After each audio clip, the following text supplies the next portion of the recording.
नमस्कार, आप देख रहे हैं TV9 भारतवर्ष। आपके साथ मैं हूं शुभांकर मिश्रा।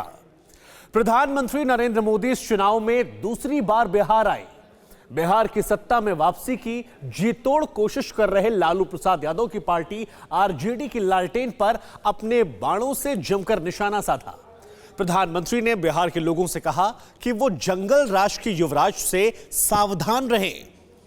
उनका सीधा हमला तेजस्वी यादव पर था।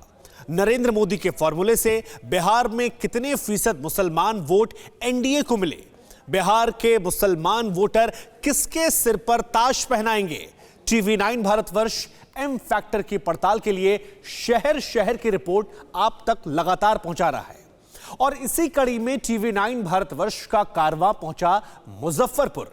तो लीची के मिठास के लिए मशहूर शहर के भाईजान की जुबानी देखिए सेकेंड और थर्ड राउंड का सटीक रुझान डायरेक्ट मुजफ्फरपुर से।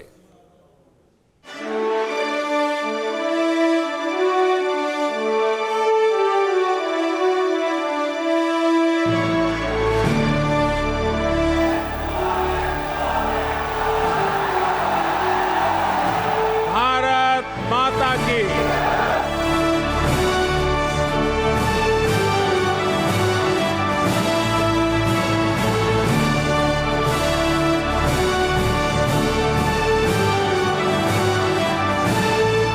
जंगल राज के युवराज क्या वो बिहार को आईटी के क्षेत्र में या आधुनिकता के किसी भी क्षेत्र में आगे ले जा सकते हैं? वो दल जिन्होंने बिहार को अराजकता दी, कुशासन दिया, वो फिर से मौका खोज रहे हैं। सेना पर रावण नहीं चलाया जा रहा है। नरेंद्र मोदी जी का, अंबानी का और अदानी का पुतला जलाया जा रहा है। आप कल्पना कर सकते हैं, एक तरफ महामारी हो और साथ ही जंगल राज वाले राज करने आ जाएं, ये बिहार के लोगों पर दोहरी तरफ की मार हो जाएगी, दोहरी तरफ की।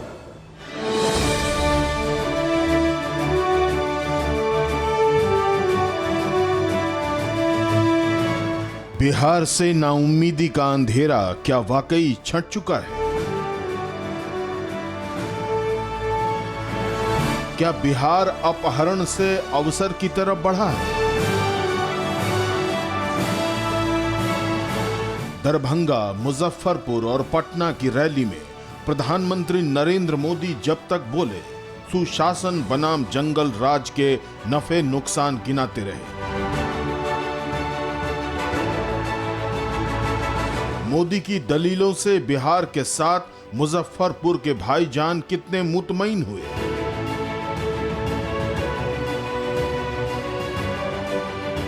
बिहार की सरजमी से प्रधानमंत्री नरेंद्र मोदी ने जो कहा, जिस विकास की ताल ठोकी, क्या वो मुसलमानों को कबूल है?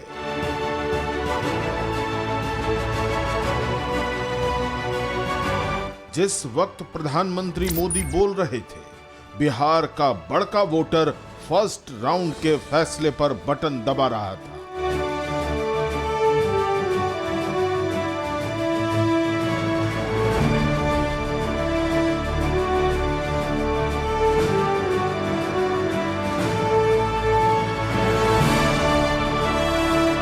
पहले चरण में 71 सीटों पर मतदान हुआ। हर बूथ के बाहर बेहिसाब भीड़ उमड़ी। ये तस्वीरें उसकी गवाह हैं। ज्यादातर सीटों पर मुसलमान गेम चेंजर हैं। मोदी दूसरी बार बिहार आए थे। बिहारी भाईजान मोदी के साथ हैं या फिर उनके मन में कुछ और है?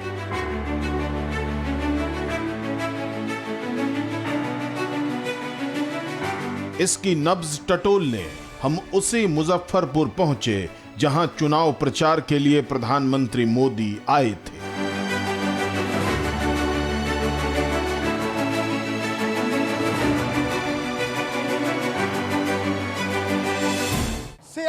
किस कदर आवाम पर एहसान करती है, आंखें छीन लेती हैं और फिर चश्मे दान करती है। नमस्कार, मैं हूं श्रीनिवास और इस वक्त मैं मौजूद हूं अपनी लीची के मिठास के लिए पूरी दुनिया में जाने जाने वाले शहर मुजफ्फरपुर में। आखिर क्या है मुजफ्फरपुर का चुनावी हाल, किसके होंगे मुजफ्फरपुर के भाईजान?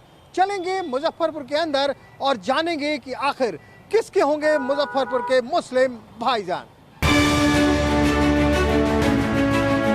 मुजफ्फरपुर शाही लीची का शहंशाह, जिसके लीची किंगडम का दबदबा पूरी दुनिया में है। मौसम लीची का नहीं है, चुनाव का है। तो लीची लैंड में कौन बनेगा शहंशाह? ये जानने के लिए हम बूढ़ी गंडक नदी के किनारे बसे बिहार के इस चौथे सबसे बड़े शहर और क्रांतिकारियों की धरती पर कदम रखते ही चल पड़े उस इलाके में जहां भाईजान के मूड मीटर की पहली रीडिंग चूड़ियों की खनक से मिली।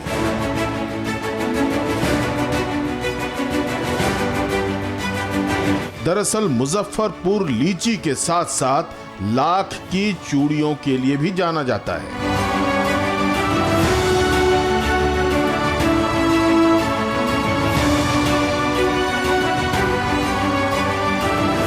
औरों के ख्यालात की लेते हैं तलाशी, पर अपने गिरेबान में झांका नहीं जाता। इस वक्त हम मौजूद हैं मुजफ्फरपुर के इस्लामपुर इलाके में।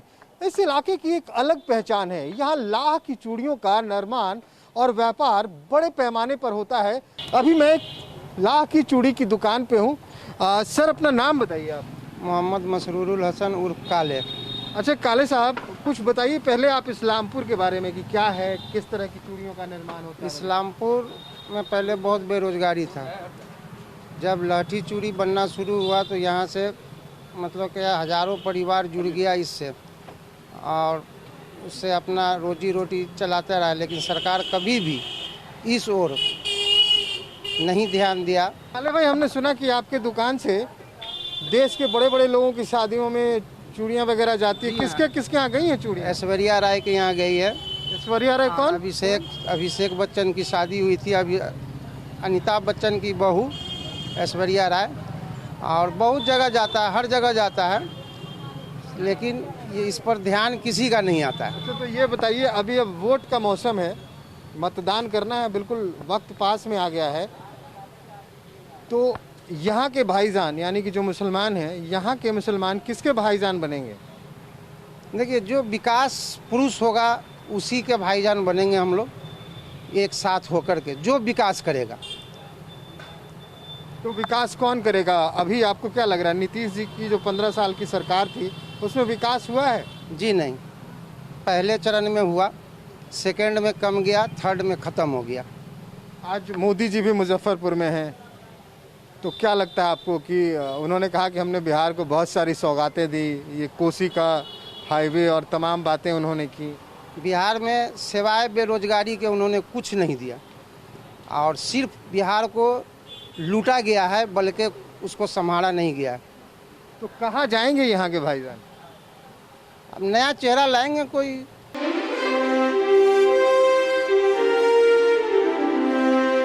स्वीट सिटी मिठास से जितनी भरी है, यहाँ की सियासी तासीर उतनी ही गर्म रही है।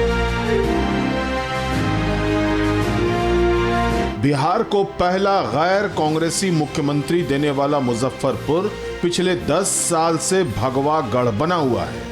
कांग्रेस जहां 30 साल से और आरजेडी 20 साल से जीत के लिए तरस रही है, वहीं बीजेपी जीत की हैट्रिक लगाने की ताक में है।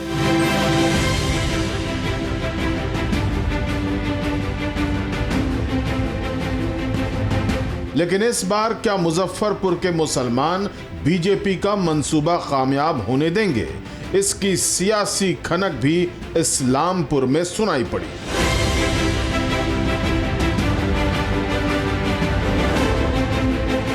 मुन्ना जी, ये बताइए, यहाँ की सियासी चूड़ियों की खनक तो हो गई, सियासी खनक किसे सुनाई देगी? सियासी खनक की से पहले जो है आपको ये बता देते हैं कि आप हमारे जो है मेहमान हुए, और इस शहर की एक दो खासियत है, एक लीची की मिठास और दूसरी चूड़ी की खनक, जिस मंडी में हम बैठे हुए हैं, ये तमाम जो है राहटी का जो कारोबार रहा। नीतीश कुमार जी जब दूसरी बार जो मुख्यमंत्री बने तो यहाँ आए थे, बड़ी एकदम पूरा जो है काफिला आया था उनके साथ। हम लोग के दिल में काफ़ी ज़्यादा खुशी हुआ था कि नीतीश कुमार जी आए, और यहाँ उस समय चूड़ी का जो है काफ़ी ज़्यादा बेहतर कारोबार होता था। उन्होंने वादा किया था, उन्होंने तमाम चूड़ी वासियों से ये कहा था कि मैं मुजफ्फरपुर मंडी को चूड़ी का हब बना दूंगा। मगर अगर वो चूड़ी का हब बन जाता तो आज लाखों लोग उसमें जो है रोजगार हो जाता, काम जो है कम होना शुरू हो गया। आज यहाँ इस स्तर पर आ गया है, जो आप देख सकते हैं चूड़ी की मंडी, इधर भी जाइएगा पूरी चूड़ी की मंडी है, जो रोड पर एक आदमी 10 गो आदमी भी नहीं दिखाई देगा। एक समय हुआ करता था जो इसमें आप ट्रैफिक ऐसा रहता था कि जिसमें आप इन नहीं कर पाते थे। तो इसलिए जो है हम लोग को लगता है कि नीतीश कुमार अक्सर जो वादा करते हैं ये वादा टूट जाते हैं। इसलिए ये जब जनता को धोखा दे सकते हैं तो जनता भी इनको जो है निगलेक्ट करेगी।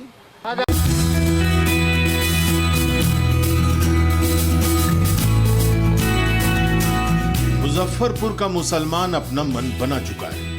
ये भी तय है कि अपने मुस्तकबिल के लिए वो विकास, रोजगार, शिक्षा और कानून व्यवस्था को ही तरजीह देगा। साल 2017 में मुजफ्फरपुर को स्मार्ट सिटी के लिए सेलेक्ट किया गया था, लेकिन ये भी एक हकीकत है कि मुजफ्फरपुर की गिनती देश के सबसे पिछड़े जिलों में होती रही है। नीतीश कुमार की 15 साल की हुकूमत में लीची कैपिटल कितना बदला और यहाँ के मुसलमान सियासी संग्राम में खुद को कहां पाते हैं, ये भी जानना जरूरी है। आप लोग तो पूरा शहर, पूरे गांव कस्बा में जा रहे हैं और देखे ही होंगे ये चीज़, लेकिन ऐसा कुछ नहीं नज़र आ रहा है। वो सिर्फ पलट गए ना, इसीलिए पब्लिक भी पलट गई। तो आपके नए शहंशाह कौन? तेजस्वी यादव आ रहे हैं अब। कृपया ध्यान दीजिए, आपको हुई असुविधा के लिए हमें खेद है। खुदीराम बोस, डॉक्टर राजेंद्र प्रसाद और जेबी कृपलानी से लेकर जॉर्ज फर्नांडिस तक की कर्म भूमि मुजफ्फरपुर में हमेशा जातीय समीकरण हावी रहा है। वोटिंग की तारीख करीब आते ही बुनियादी मुद्दे हवा हो जाते हैं।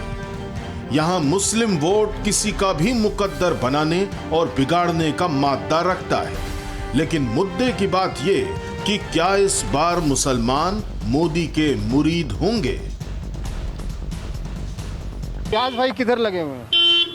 हम तो भाई तेजस्वी यादव के साथ हैं, युवा नेता हैं वो, और उनका संकल्प है सबका साथ सबका विकास। मोदी जी तो बोले थे, सिर्फ इन्होंने अपना अनाउंसमेंट भी किया है और ये करेंगे सबके लिए। ये कैसे कह सकते हैं कि ये भी करेंगे ही? जब मोदी जी ने नहीं किया आप कह रहे हैं, तो तेजस्वी करेंगे, ये कैसे? देखिए, ये तो युवा हैं, सबका मजबूरी और सबके परेशानियों को देखें। चूंकि इनके फादर 15 साल थे, कुछ नहीं किए, उनको भी इन्होंने दोहराया, उन्होंने माफ़ी भी मांगा है लोगों से कि वो छोड़ दीजिए, उस काल को भूल जाइए, ठीक है। तो इन पे अगर नीतीश जी ने माफ़ी मांग ली अपनी कुछ गलतियों के लिए, तो आप फिर पलट सकते हैं उधर? नीतीश जी, उनका अब एज हो गया हुआ है, थक चुके हैं। हकीकत यही है कि वो थक चुके हैं। ये तो तेजस्वी यादव बोल रहे हैं। हाँ, तेजस्वी यादव सब बोल रहा है, सारे नागरिक बोल रहे हैं, और युवा है, युवा को मिलना चाहिए। बदलाव बहुत ही जरूरी है। कारोबार और कारोबारी दोनों बेचैन दिखे, लेकिन क्या मुजफ्फरपुर का आम मुस्लिम वोटर मौजूदा सरकार के कामकाज से मुतमईन है? लेकिन क्या मुजफ्फरपुर का आम मुस्लिम वोटर मौजूदा सरकार के कामकाज से मुतमईन है, या फिर उसके दिल में भी बदलाव की लहर उठ चुकी है? ये जानने के लिए शहर के दूसरे हिस्सों का मिजाज टटोलना भी जरूरी था। अच्छा कैसर साहब, जिस तरह से सुन रहे हैं यहाँ पे तमाम लोग, जनता दल यूनाइटेड, नीतीश कुमार पिछली बार लालू जी के साथ जीत कर आए थे, उस वक्त भी आपने नीतीश जी को या लालू जी को वोट दिया गया हो। इस बार भारतीय जनता पार्टी के साथ खड़े हैं। बिल्कुल एनडीए को ही हम लोग वोट देंगे। और पिछली क्यों देंगे वोट देंगे, क्यों देंगे? इसलिए कि उनके झांसे में हम लोग नहीं आएंगे। वो सिर्फ उनकी हवाई बात है। 10 लाख नौकरी देने की बात वो हवा बात है। 19 लाख रोजगार का 15 बरस के अंदर में उन्होंने सिर्फ 95,000 नौकरी दिया बिहार के अंदर में। नीतीश कुमार ने 15 बरस के अंदर में 6.5 लाख नौकरी देने का काम किया है युवाओं को, और मुस्लिम लोगों के लिए भी नौकरी का काम किया है। मदरसा को एक सरकारीकरण किया गया है, मदरसा के मौलवी को तनख्वाह दिया गया है, मदरसा के बच्चे को छात्रवृत्ति दिया गया है। सारा चीज़ मुसलमानों के लिए नीतीश कुमार ने किया है। वो गलत अफवाह फैलाते हैं और मुसलमानों को भ्रमित करते हैं। मुजफ्फरपुर के भाईजान विकास चाहते हैं, ये तो साफ है, लेकिन अब की बार यहाँ का मुसलमान किसे भाईजान बनाएगा, इस पहेली से पर्दा 10 नवंबर को ही उठेगा। श्रीनिवास, TV9 भारतवर्ष, मुजफ्फरपुर।